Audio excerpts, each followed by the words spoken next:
Hey. Hey. Should I turn on the REM pod? Okay. Let's try it again. We'll see what happens. Just yelling at me. Okay. Hold on.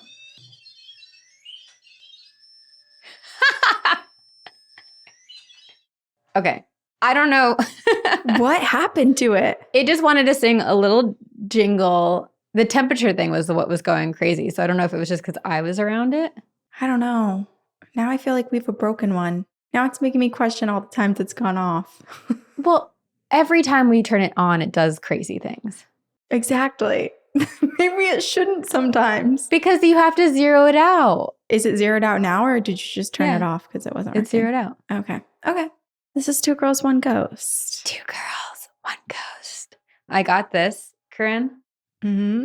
So my life right now is a little bit like the Cheesecake Factory menu. I feel like you've promised yourself and me that you would live in London. So I'm trying to hold you to it this year. Well, I'm trying to hold myself to it too. But truly, the avenues upon which I could venture down are aplenty. The choices I could make are endless. And I prefer a menu with one option. The menu, I'm giving it to you. The UK, London. I know. So, okay. This is, this is why I'm wearing it. I understand that I am an indecisive person and that I have a lot of things going on in my life that are making it hard for me to make decisions. So in an effort to persuade myself, because it's something that I've talked about for years. I've bought this sweatshirt from Abercrombie & Fitch because it's so comfortable. And my dad and his wife had a baby and they live in Lithuania and they want to see us over the summer. So I was like, what if I spend the whole summer in the UK? I have a book that I want to write. I have a couple things that I want to work on. You and I can record from anywhere. We can figure it out. Yeah. And I found this adorable Airbnb that I sent you, Corinne. Hold up. You told me that by the new year, you would have booked the Airbnb or planned your tentative dates. That's what you told me.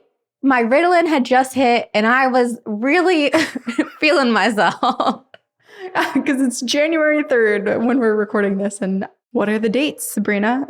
When are you leaving? Well, I have to figure out when Noemi's birthday celebration is because her birthday is May 24th. We're going to do a birthday celebration. That is the last thing that I have before the summer, technically. So I could leave after her birthday from the East Coast to the UK. Ooh, this is so exciting. So send me your recommendations for small towns right outside of London because I really want to stay I want to continue my cottage lifestyle. It's very befitting of me. Becoming of What me? about a castle? Would you accept a castle? Would love. I fully accept. There are apartments in the Tower of London. I wonder if there's... I think you have to be a beefeater to live there. Oh, yeah, I guess that's true. Maybe there's one that has a view of it. Are there any beefeaters looking to adopt a daughter who's 30 years old? I feel like we have a lot of UK listeners, so maybe now is a good time to ask. What are the websites people use to find apartments and short-term rentals? Yes. Because what we think people use might be very different than what is the norm over there. Help me. Help Sabrina find a place. Yeah. 1 month? 2 months? 3 months? Well, I don't have anything else until beginning of September. So I would probably stay beginning of June to beginning of September. Perfect. That sounds great. Oh, what a life you'll live. This will be so exciting. I feel like you're going to become the Raven girl. Like you're just going to have a flock of ravens that follow you around. Like spooky, gloomy London. You're going to make the news. That's how people will know you're there. Oh, find the girl with the ravens or she'll find you. American moves to UK, becomes obsessed with ravens. And crows. I'm currently obsessed with crows. I'm open to ravens. Don't know them yet. Haven't been able to form an opinion. They're kind of hard to find. They're not as plentiful as I almost said as the cows, as the crows. Okay, so just a couple of updates for the year. Happy 2024, everyone. This is now the 3rd episode of the year, but it's the first episode Corinne and I are recording in 2024. So hey, Corinne, Happy New Year. I love you. Happy New Year. I love ya. And we have some updates. Patreon. We have 1 tier now. We kind of did a whole Patreon refresh. We wanted to give all of you as much as possible for as little as possible. So for $5 a month, you get access to all episodes a week early ad-free, both video and audio. You get one bonus episode every month. You get live streams. Which is a full-length episode. It's like our normal podcast. Yeah. It's not some special No. one-off thing. It is just an episode of our podcast that only exists on Patreon. Yeah. You get bonus live streams. You get to chat with us directly. We have book club, campfire stories every Tuesday for $5 a month. That's it. That is it. Yeah. You get all of it. There's one tier. We're just making it simple and we're really excited. And then we can bring everyone together because we have a really big community and everyone is so friendly and kind and loves each other. And so we're like, why do we have all these like separate groups? Let's just bring everyone together because that's, I think people know each other. They want to be together. Yeah. And it just seemed to make the most sense. We are one. And also for book club, just for everyone to know, the next book club will be in a couple months. So if you join Patreon, you're plenty ahead right now. But we're reading A Court of Thorns and Roses. And I had dreams about fairies last night because I was reading it. Were they sexy dreams? No. I haven't reached the sexy part yet. I'm in chapter 5. So I was just introduced to the fae. But no, my dream, I don't know what it was.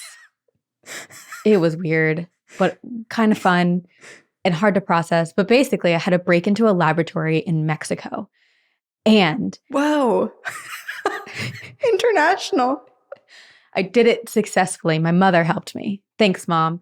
Wow. Aurora, look at you. If anyone were to break in somewhere, it would for sure be my mother.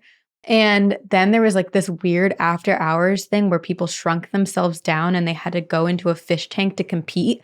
And there were fae in there. And if you caught the fae in the fish tank, you got extra points.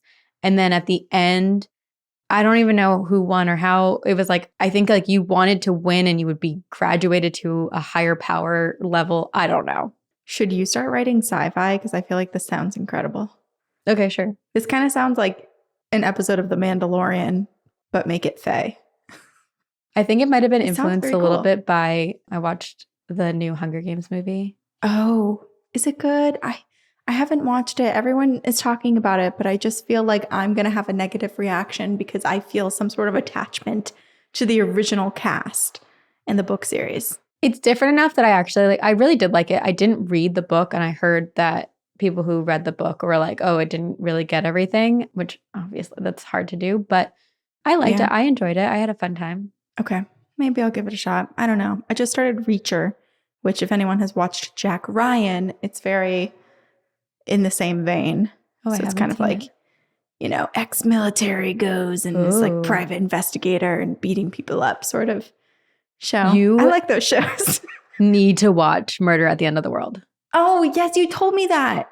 You said you stayed up until like 2 a.m. watching it? I truly canceled my workout and stayed up till 3 a.m. watching it because it was so good. I was like, oh, I'm going to put something on to fall asleep too. It's Britt Marling, same woman who wrote OA. She's in it. Oh, it is incredible. Just give her a whole network. Why are we just giving her individual shows every few years? Give that woman a whole network because I freaking love all of the stuff she does. And by all of the stuff, I've only seen the OA, but it sounds like her next project's awesome. You would like it a lot. And I think that what I like is that I think it's a limited series. And I really like that she is creating like good pieces of work rather than just like creating to create and get a paycheck, Well, I'll watch that probably very shortly because we almost were like kicked out of our own house for the holidays for like 2 weeks because of our ongoing home projects. And like when your floors get refinished, you can't walk on them, whatever. So we were with both of our families for a very long amount of time. And so I told Brian earlier, I said, I need alone time. We also live together.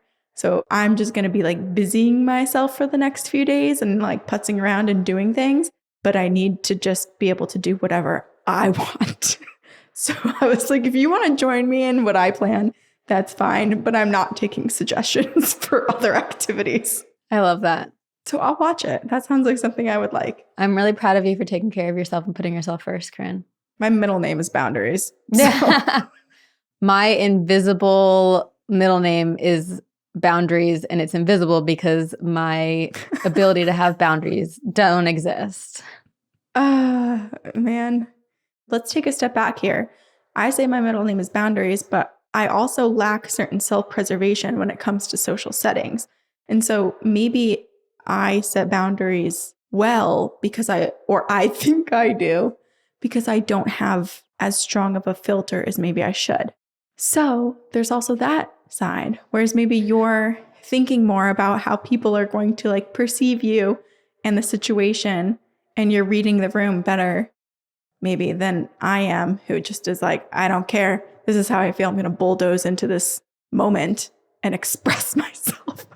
I think the lesson here is that no one's perfect, and I admire you, and I'm glad that I have a friend like you in my life, because I don't want people who are just like me in my life.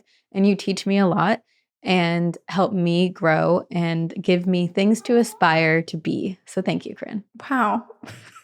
Thanks, Sabrina. I mean, I think that's what's really special about our friendship. I just love you. Our friendship. And maybe Ghost is like the perfect combo of the two of us. Maybe Ghost is our baby. We'd have a cute baby. Hi. We're big fans. We love so many things about you that we love about ourselves. Well, speaking about loving ourselves, we last year in an Encounters episode. Oh, that's Leia. Leia caused that. Okay. Leia. Ghost cat. Well, Leia gets the chair now. REM-Pod gets the bookshelf. Go on. That's yours. Please. Everything is yours.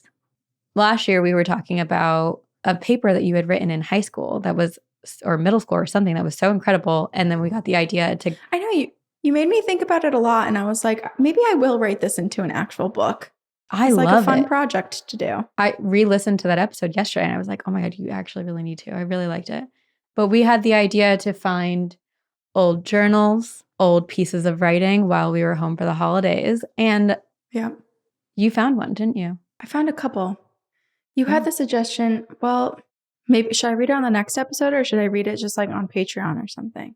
Because here's the thing. I am like an anti-hoarder. I go through my stuff almost every single time I'm home. And so because of that, I have almost no belongings left, like relics of childhood writing. Could not find that paper. My mom was like, oh, I remember that paper. My dad was involved. We were rummaging through bins. Could not find anything. But I'll give a little teaser. Oh. I found my first grade journal that we kept in school. And so we would have to like each week you'd have like a writing prompt or whatever. Yeah. So I found the journal. So I only have, a small amount of writing because I was in first grade. But then we found a newspaper clipping that I think my dad had found it. Oh yeah, he did. Remember I said that one of my friends, when she had slept over in elementary school or middle school, she woke up hearing people talking outside of my door. Well, it's in the newspaper? Many years later, when she was in high school, she wrote about her haunted sleepover at my house, and it made the newspaper. My parents saw it and they cut it out and saved it. Stop. So I have a newspaper clipping written by someone else, and I have my first grade journal, and that's it. That's amazing. Oh my God, I cannot wait. These are the goodies. This is my collection that I found. Oh, that's a good amount of stuff. But my teaser is going to be my headshots from...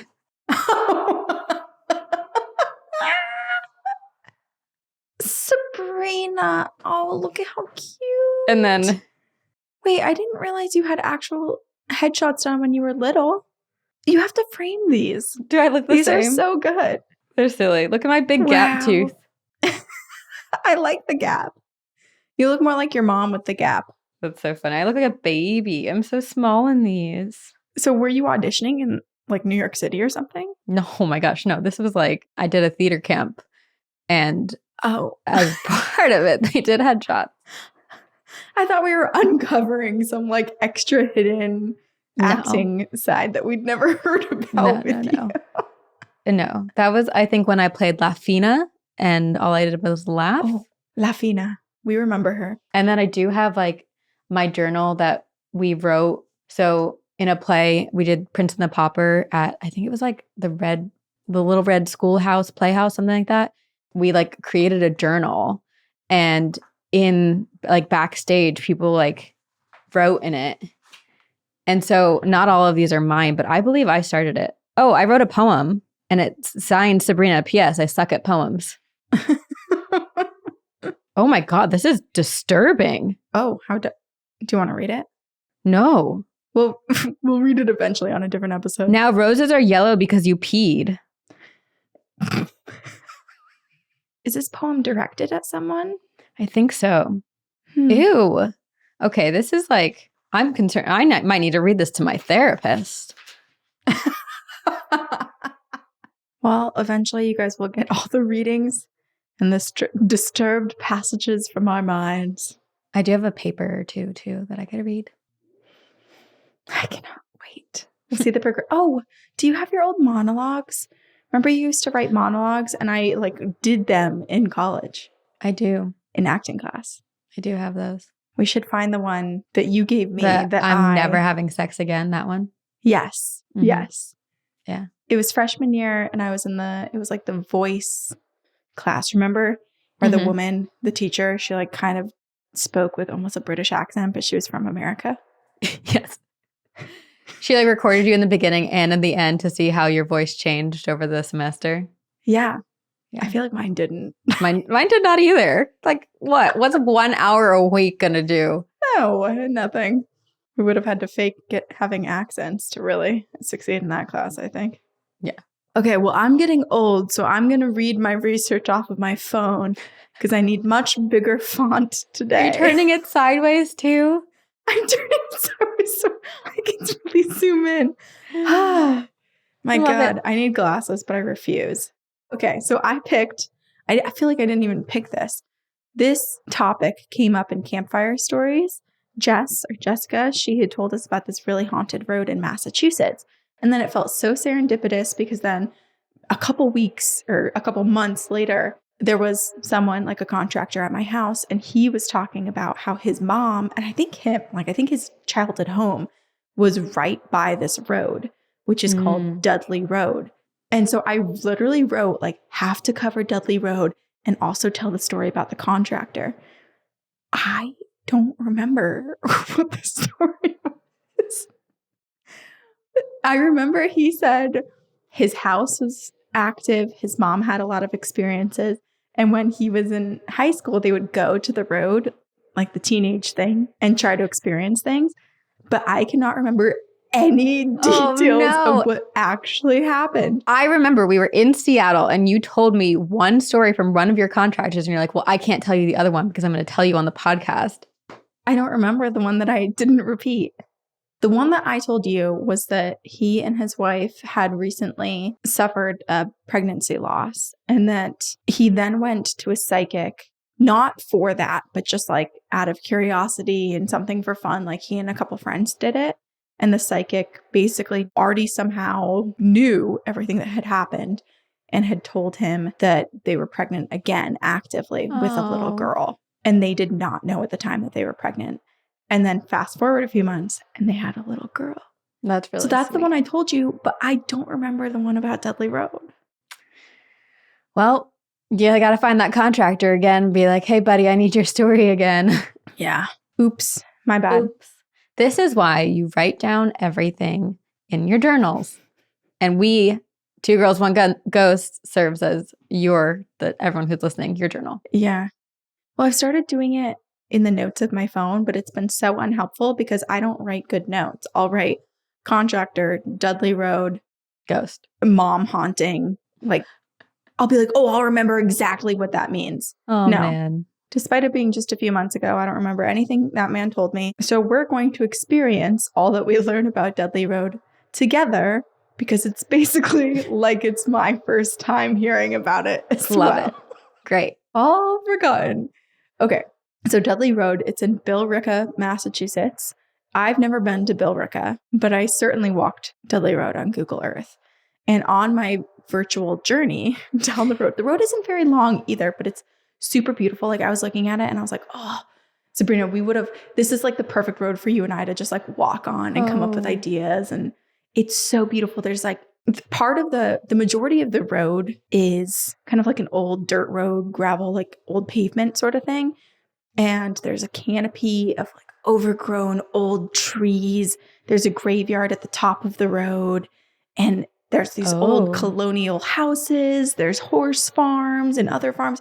It was so beautiful. So many houses have the rock walls too. Tell me people travel back in time on this road.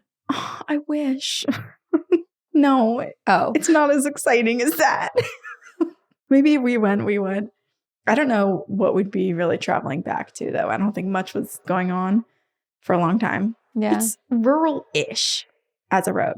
Okay. But there's hiking trails. There's a quaint little stream. And then as the road gets to the newer section, it turns into a still pretty narrow, like double yellow 2-lane road. And then there's some neighborhoods and whatnot. But smack dab in the middle, before it turns into that 2-lane road, there is, it's like, I keep wanting to call it a convent. It's not a convent. It's the St. Thecla's Retreat Center run by the Daughters of St. Paul. But when you look at it online, it looks exactly like a convent. There's the church. There's a whole entire convent-looking place. It looks like that. I don't know if it ever operated more as a nunnery, but apparently now businesses can take retreats there, which actually sounds really lovely because it's so quiet there. Oh, and when I was looking on Google Earth, people definitely ride their horses down this road because you could see little horse hoof prints in the mud alongside the road. I was like, oh, this is so quaint. I love Dudley Road. While I've been saying I need to go live in London for so long, I feel like, crave the wilderness and a cottage in the woods. I'm partially there. Yeah. I do crave the wilderness. I just really vibe with New England and its quaintness. Yeah. And I live here permanently. And Brian and I did our compromise where we are close to civilization. But if I drive 5 minutes, I don't see humans. So there you go. It's perfect. It's great. So this place apparently just has company retreats. But I am curious if this place and its existing here on Dudley Road has anything to do with the legends surrounding Dudley Road, because there are a bunch and they all involve hauntings, and the majority of them involve nuns. Haunted nuns. Oh. Crazy.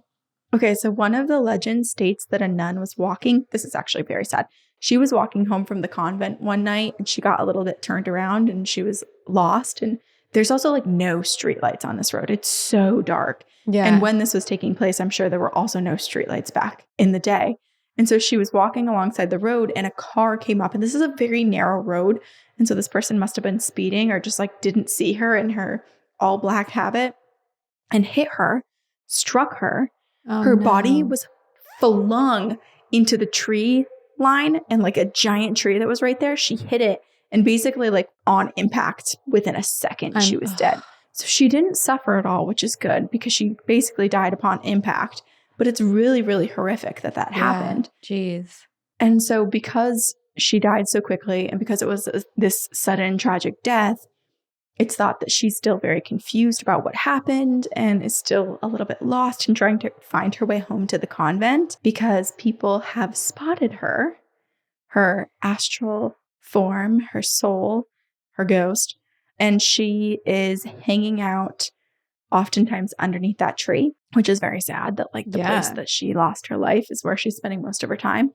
And then she'll also wander around on the road and flag people down. So people pulled over for her, like for a nun in the middle of Dudley Road. That makes me sad. I don't know. It's like, I wish it was just a residual haunting, but the activeness of trying to flag people down, I'm curious. I don't think she's ever gotten in the car with anyone. Like, she's not a hitchhiking ghost. She asks for directions back to the convent. I wonder if she's also trying to get people to slow down. Maybe. It's also said, and I saw like one photo online and I was like, maybe this is just an optical illusion or like our faces trying to make patterns of something that naturally occurs. But people say that if you go and if you know where you're going and you know where she died and you take a picture of that tree, in the picture, oftentimes people will capture what looks like a human face, like in the bark of the tree. Oh. Which reminds me of Jean Lafitte's blacksmith shop bar and the face in the fireplace a little bit. There's also, what is that school? I think you covered it, but there's like a stain in the paint of a face. Yes. Oh my God, I don't know. So many buildings on that college were haunted. Yeah. I can't remember what it is, but yeah. Or even you covered the memory in Hawaii, Pele? Oh, in the volcanoes? Yeah. Yeah. In the lava. So it's hard to know like what's real and what's just our brains making pattern recognition. But it's very sad that this woman, if it's true, as the legend goes, that she lost her life and is now wandering around. There's another legend involving a nun and Dudley Road. Also, let me back up. There's no record of there actually being a convent here. So wait, but all of the theories are around nuns. And what people think is the convent now is just simply a retreat run by a religious group. Whoa. So where did the nuns come from? There must be some, either there's objects in this retreat house that are haunted or... Yeah. Oh, that's a good idea. Interesting theory. Or there's records that are missing of like something that happened in that area with nuns. I don't know. Right. Because it's so bizarre that almost all of these theories surround nuns. And like people are seeing nuns. It's not just like a rumor. You know, right. There's a lot of people who encounter the paranormal. And I believe people when they say that they saw something. Yeah. Huh. Well, there's another nun. And apparently this nun, she had an affair with a priest. And I'm pretty sure we heard about this. I feel like people have emailed us about this specific one because when I read about this, I started to panic. And I was like, have we ever covered Dudley Road? And I think it's because other people have talked about this. But there's a legend from Dudley Road that there was a nun who had an affair with a priest. And their relationship, it resulted in a pregnancy. And she was very distraught. She was very ashamed because everything that was how she was raised and what she chose to do as a nun, this went against that. And so she had crippling embarrassment and self-hatred in this moment. And so she decided to end feeling that way and end her life by going outside to this tree. And she hanged herself on the tree and it resulted in her death. The same tree? I think it's a different tree. Oh, okay. I mean, we've definitely heard that type of story many times before. I think also if you look back at history, a lot of women were sent to be nuns if they were deemed like misbehaved women. Mm-hmm. Like there is a lot of backstory of like women who became nuns were not necessarily like women who wanted to live that lifestyle, but were sent to go live that lifestyle as a form of like exile or punishment. Did you ever go to a nunnery? Did you ever go to a monastery? Like was I sent to one to become a nun? Well, no. Like we had a field trip in CCD where they drove us in a bus like 2 hours to go see a monastery. No. But I definitely think in a past life I would have been one of those women who was sent there. Actually, if I lived my current life, I for sure would have been. All of us would be, I think. We're sinners. Oh, this made me think of, this is a side tangent, but I just watched the new Indiana Jones movie that came out last year. It was really good. Okay. But there's an element of like how does time and time travel in this movie. Okay. So it was super interesting. That's what made me think of it. Oh, I was like, where's the connection? But now I'm here. Okay, got it. Okay, so this woman, she died and her spirit still remains by this tree, which makes me so sad because everything she did, it was to try to stop the suffering she was feeling in her life, but it just continued on in the afterlife. And she's often seen hanging out like in this field surrounding this tree right by where the nunnery or the monastery supposedly was. And also trees, which this is such a weird way to say it. I was like, trees are a hot spot on Dudley Road. The whole place is covered in forest. So it makes sense that there's always a tree nearby. But you know what I do like though is that like the trees hold the memory. Like it's almost like, what if there's just so much energy coming from the trees that it's not actually the active spirit, but it's like the embodiment of that energy given off by the trees. I feel like that's like a very woo-woo statement, but I'm just trying to come up with a way that it's not as sad. You're attaching a residual haunting to a tree. Yeah. But it is interesting. What if trees dream? And sometimes we can visibly see the trees' dreams. And it was a very traumatic experience for the trees to see what they saw. And so we're actually watching them have nightmares. I love that. And I feel like that is we should put that in our sci-fi book. Okay. The trees logging dream. It, which means, Sabrina, you need to remember because I'm not going to remember. Okay. I'll remember that one. That's a fascinating theory. When trees dream, moving away from the nuns for a second, on Dudley Road, also next to a tree, there's this man who looks like he's kind of in farmer or like old agricultural gear. Mhm. And no one knows who he is or why he's there or what his intentions are. But he'll stand there and he's on the road, basically, next to a tree. And he's like facing the road. And people will pass by him and you can never see his face. So the rest of him will be completely clear. Like people's high beams on their car will be on him. And no matter how illuminated he is, he looks completely solid and detailed, but his face remains covered and shadowed. Interesting. Which part of me was like, did he have sort of like a traumatic death? Because sometimes we hear that people don't show their faces if they suffered something gruesome. And if he worked on the farm, you can only imagine how much like different farm equipment and stuff, there's a lot of accidents that could happen. But then I was also wondering if maybe his face being covered and never shown is a way to represent like the shame he has about who he is and what he did in his life. You're going sad and dark today. Inspired by your journals that we haven't read yet. Oh my gosh. Oh, and this is another very dark thing that happened. Well, quote unquote happened for everything in this episode because again, it's legend.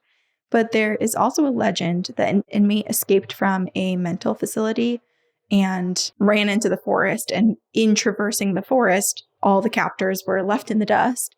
And this person, this escapee, this prisoner, he came across the monastery in his journey through the woods.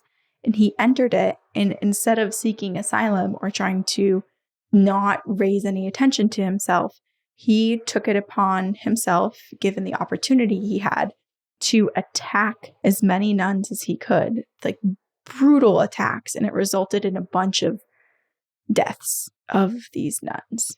It's so fascinating how there's no history of there ever being a monastery, but there's so many stories regarding it, which makes me think that a lot of these are more urban legend, which I'd prefer, I'd hope. Yeah, me too.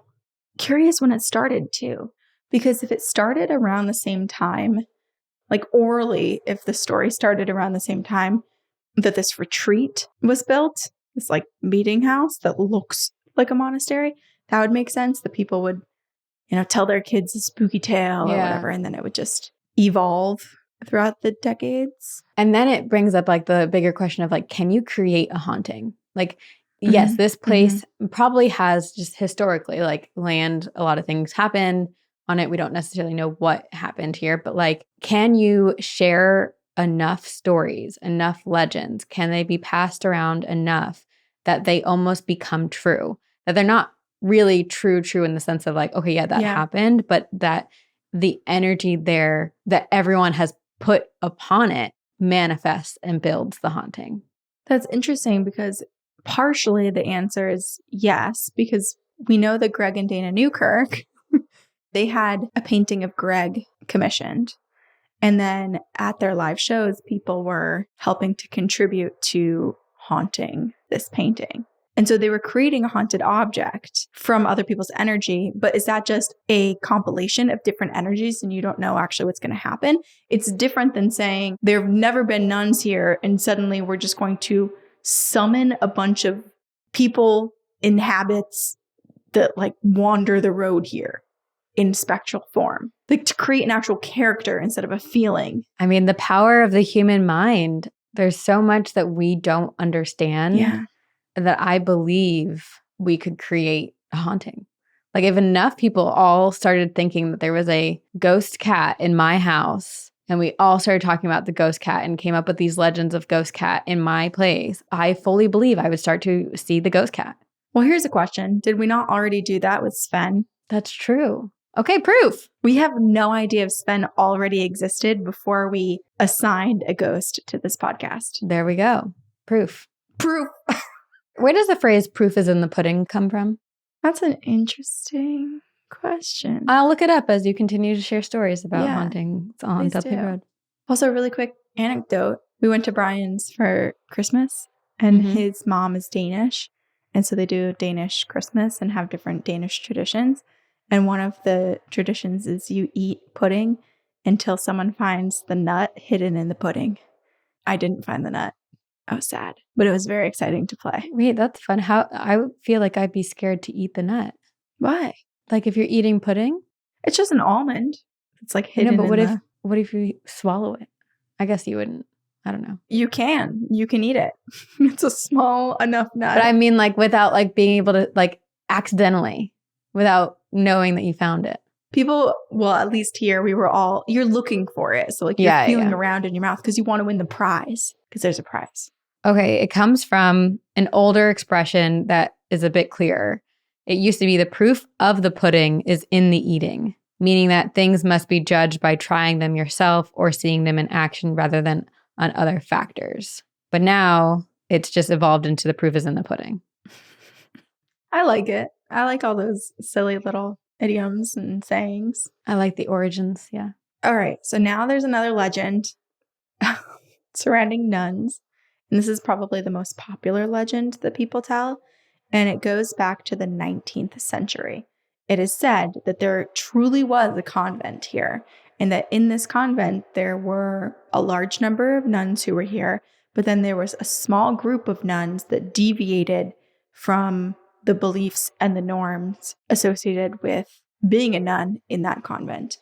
And so this group of nuns, they would sneak out in the middle of the night and they would wander through the woods and down Dudley Road to this abandoned building. And they would go into the abandoned building and they would meet and they would worship. So you're like, okay, well, why is it so bad that there are these devout women who are all gathering and they have to gather in this secrecy just to worship and basically have like a study group together?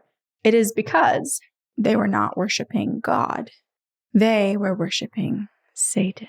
I knew this was going to like some Satan witchcraft thing, and I love it. Of course. Of course.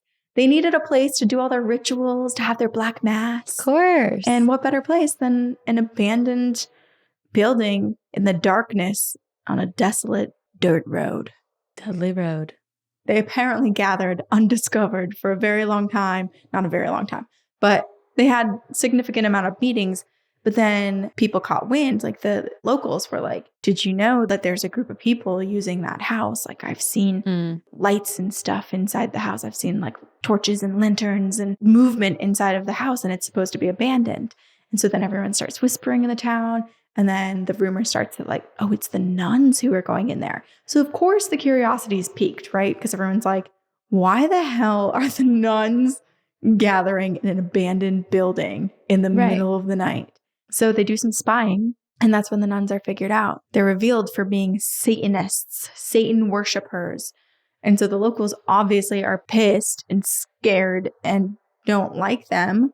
And so they basically gathered all the nuns, this group of nuns together to confront them about it. And in their conversation and their decision making, these locals decide, well, basically the same fate that the witches had, the nuns will now have, because they are Satan's nuns now. They don't belong to our world or to God. It feels very Salem witch trials. Very. But it's like 200 years in the future. Yeah. Because this is the it didn't say late 19th century. It just said 19th century. So maybe it was only like 100 years later. Who knows?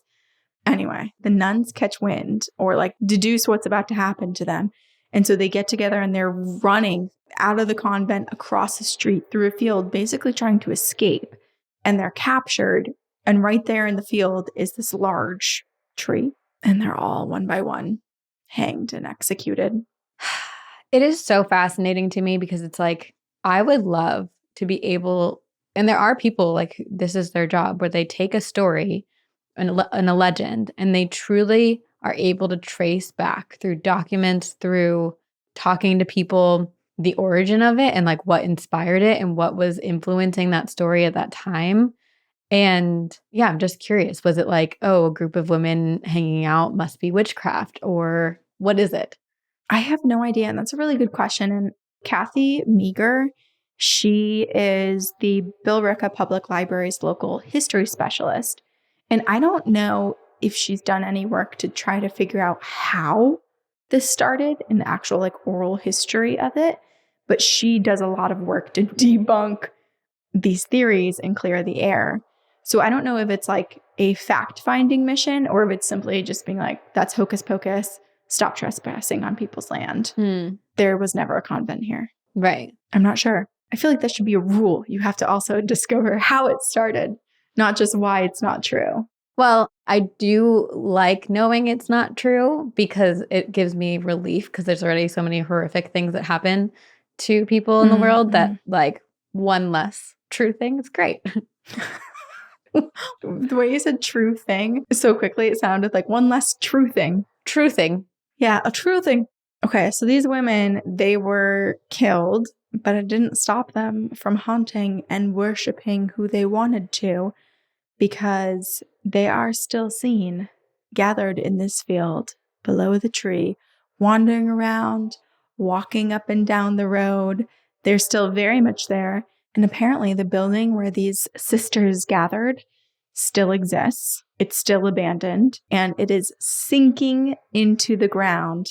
And the only thing that's visible now from the house is the second story and up. And so people joke that the house is being summoned, just like all the nuns, just like that group of sisters, into the depths of hell. Wow. Love that. Yeah. Although I will say, I did walk on Google Earth and I turned and I looked at every single building and I didn't see it. So I don't know where it is.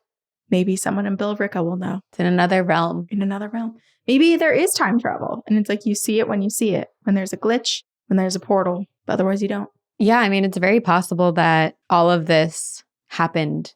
Like, what if it's like partially the Mandela effect? Like it did happen in another timeline and it's kind of bleeding into ours. Yeah. Let me try to give credit where credit's due. There is a woman on TikTok. Her name is Nicole, but her screen name is Dime Lifting.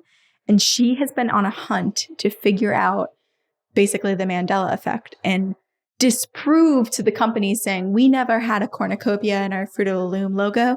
The guy on Monopoly never had a monocle. And she's basically doing all of the digging and research to figure out how we ever thought that. And she proved both the Monopoly man did have a monocle. It was on the $2 bill of the 1996 version of the board game. She found it.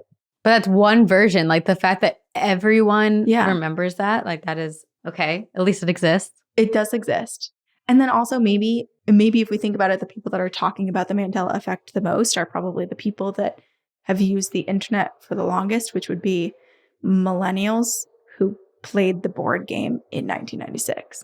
Sure. You know, like we all had Monopoly when we were little. She did find the Fruit of the Loom cornucopia. Someone had sent her, was going through like their old clothes and found t-shirts with the cornucopia on the label. And she messages all of the different companies and she's like, explain this. Like, why are you trying to gaslight us? This did exist. Okay. But it's hard because that one, like at least the $2 bill one, I feel like can be proven time and time again. Whereas one person sending her shirts with it, it's like they could have made it, you know? True. I know it's hard, but I appreciate her trying. Yeah. Wow. That's fascinating. Also from this abandoned building, people have reported really odd and foul odors, but they didn't describe the odors. So I'm like, is it sulfuric odor? You know, like associated with a demon and hell? Because I would assume that it's not just the smell of manure and farms, given that people who are passing through here, I think, are used to that. And there's a bunch on the road. Who knows? But people also report strange sounds emanating from the building, which is apparently still abandoned. And there's also no clear directions or address online. So if you're from the area and you know where the trees are, where the building is, just for the curiosity of me on Google Earth and me who lives in Massachusetts and could probably just drive down the road in passing, let me know where they are. Is our listener Jess from that area? Good question. I don't know. Should we, next time I'm out there, hit up Jess and be like, hey, let's meet at Dudley Road. Show us the spots. We're coming to Billerica. We're coming in. Like I was saying before, there is the historian Kathy who is working to debunk a lot of these theories. And it seems online from what I could read, because obviously I haven't been there and actually spoken to the people that live there. But it does, well, I guess, but my contractor, I did talk to him. He was a local. It does feel like there's a big divide between people who believe in the legend and the lore and people who are like, that is total bullshit. It's completely made up. However, the legend has existed for a really long time. Like people, and by a really long time, I mean, there are adults who remember their parents telling them this legend many decades ago. So whether it's 50 years old or 200 years old, I don't know. But it is interesting because it's like we have Kathy here who's saying there's never been a convent here. There's no history of anyone dying on this road in the ways that were described. There was no prisoner who escaped and had committed mass murder on this road. Like there's no records of any of that existing. And yet there are so many people who have stories from this road. So it's kind of like what you were saying, Sabrina, like, did we humans in our brains conjure this activity ourselves? Right. Or how else do you explain it? Is it like a Mandela effect thing or a time glitch or something like? Yeah, right. Like maybe it is just another timeline where all of this stuff is happening. Yeah. And our version of the timeline. Okay, now I'm thinking of Everything Everywhere All at Once, where it's like, here's your little timeline. There's a convent and everything goes well in the convent. Life is good. And then it starts to like go further out and further out. And the convent, then there's a murder. And then the convent, there's a killer. Someone dies by suicide and like all those things. And as the web continues, the convent isn't a convent anymore. It's now just another religious retreat. Like I feel like we're just so far away. We're like deep into the web. Yeah. But we get glimpses of the other timelines. Yeah. I don't know. What is life? Wait, there's a movie called Dream Scenario with Nicolas Cage in it. And he basically is this like kind of average Joe nobody who is a tenured professor and like truly like not much going on in his life. And all of a sudden he starts showing up in everyone's dreams.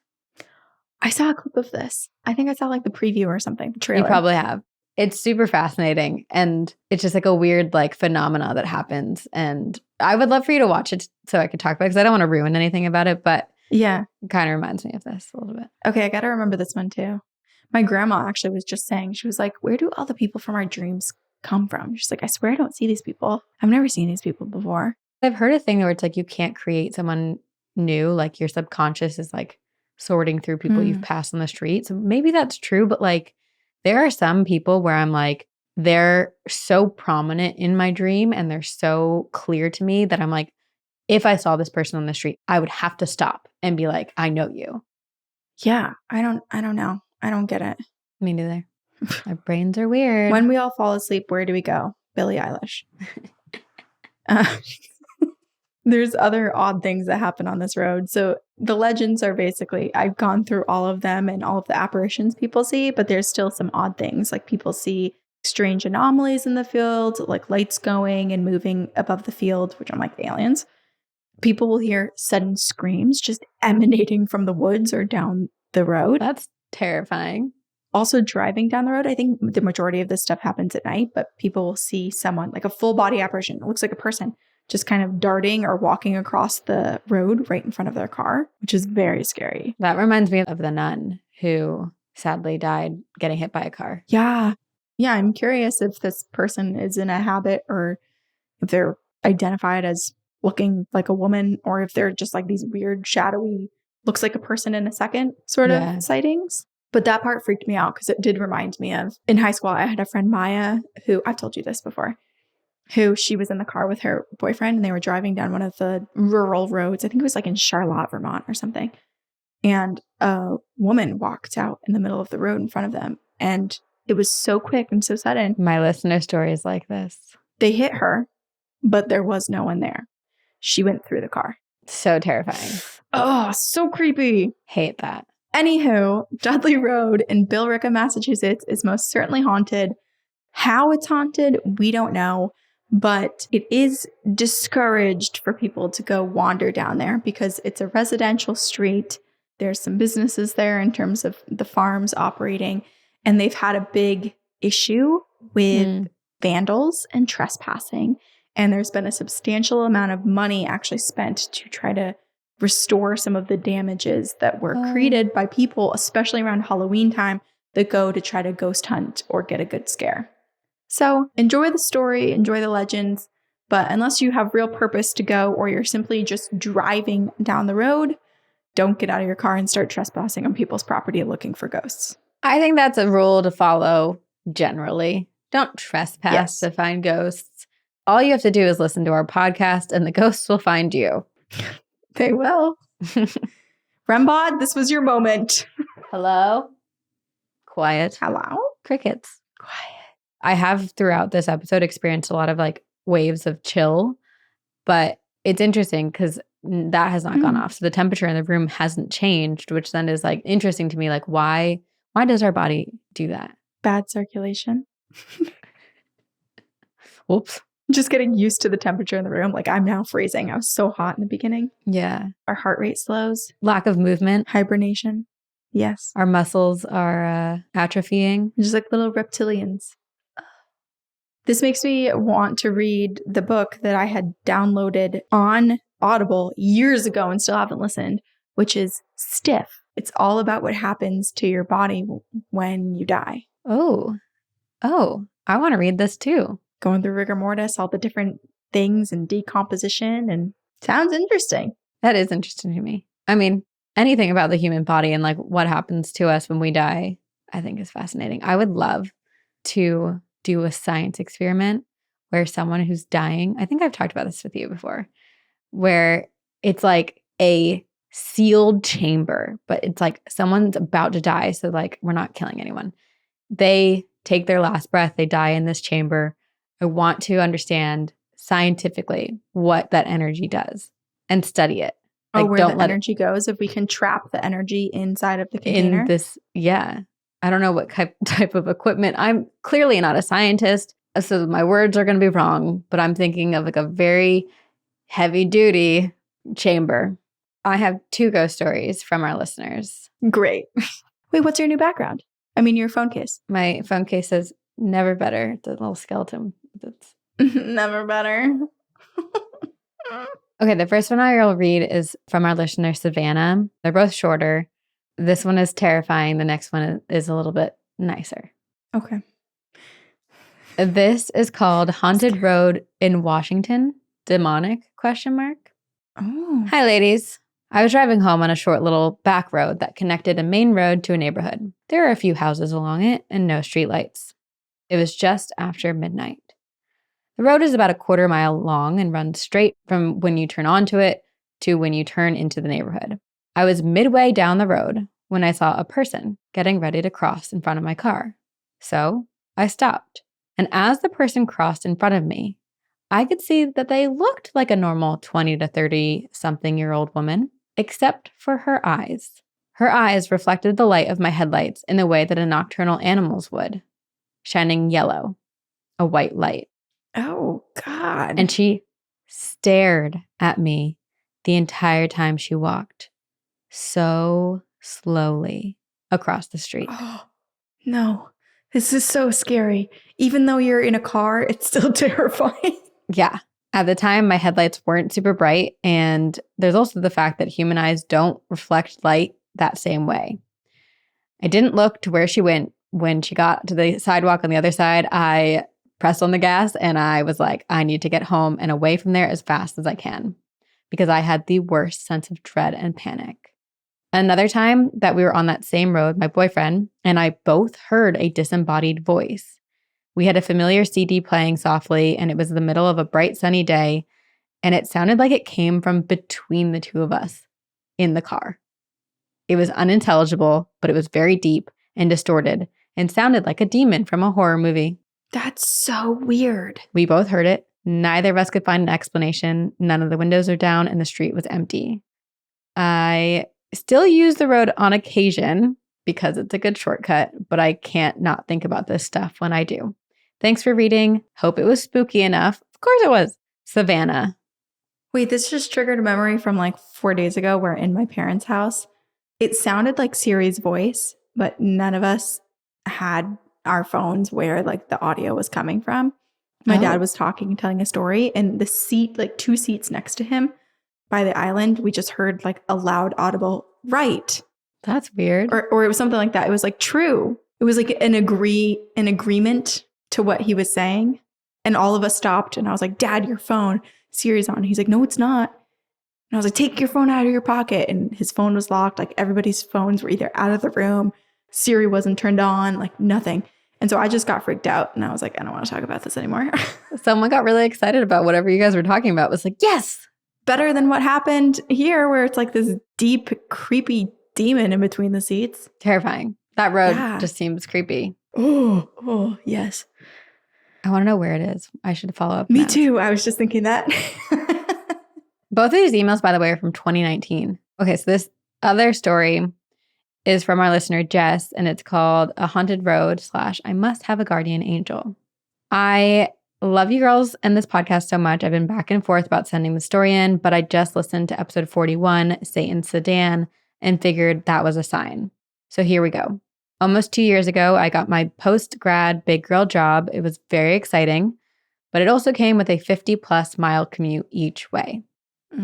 I have to take a bunch of back roads to get there, and about a year and a half ago, I was driving to my 6 a.m. shift, running late.